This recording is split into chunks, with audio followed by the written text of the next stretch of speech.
So we just arrived in Thornhill at our new Airbnb. It's nice to actually be staying in a place with a little bit of space and a little bit of room. There's a nice cozy fireplace here, kitchen, and everything is so close because we're right in the middle of town. Now that all the major stressful events like getting to the airport, catching the flight, and getting the car are done, we can now finally relax here for the next 2 nights before heading down to Whithorn in the south of Scotland, where we'll be staying for the next month.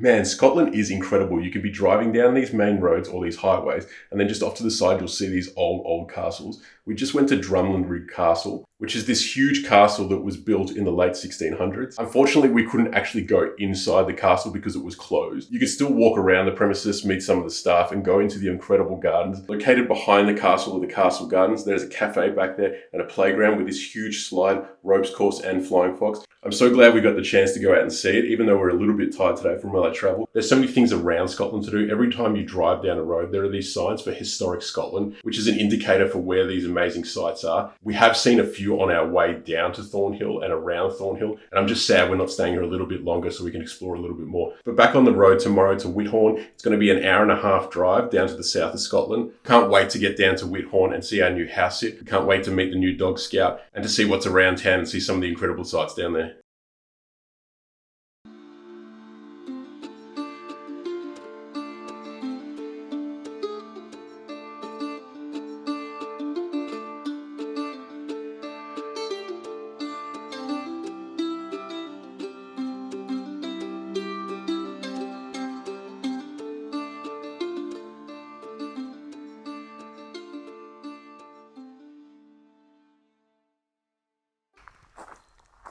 So we've finally arrived here in Whithorn at the house sit that we're going to be at for the next month.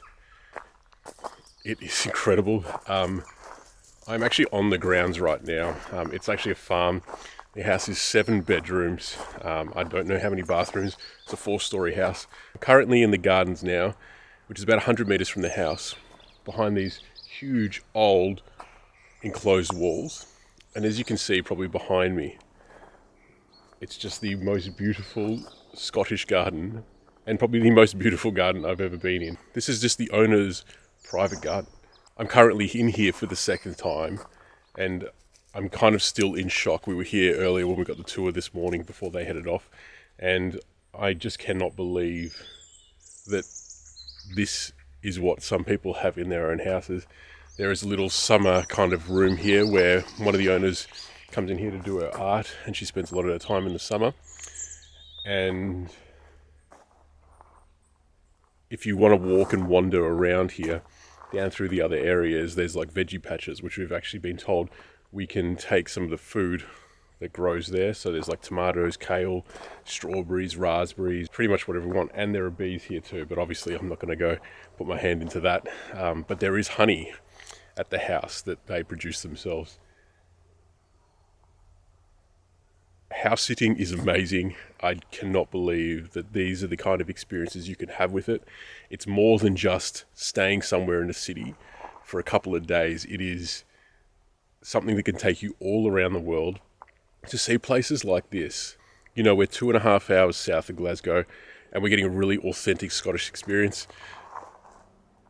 And I don't think that I'd ever thought I'd be somewhere like this. And I've said that before. I said that when we were in Heidelberg. I said that when I was up on my hike. But now this is one of those experiences where we're kind of sitting here pinching ourselves because the house is enormous. There are old paintings from the past owners. The staircase with inside it is 400 years old. And it has actually been deconstructed to be more manageable by the current owner's family. So we will show you a little bit more about the house because we have a month here. And we have a car, which is amazing, so we can cruise the Scottish countryside. So I guess this is the house.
So we've just got fresh veggies and fruit from the garden, and now Laura's going to make stewed apples and a soup on the Aga. If you haven't heard of an Aga, it's one of these continuously heated ovens, and you just lift it up and put whatever you want on.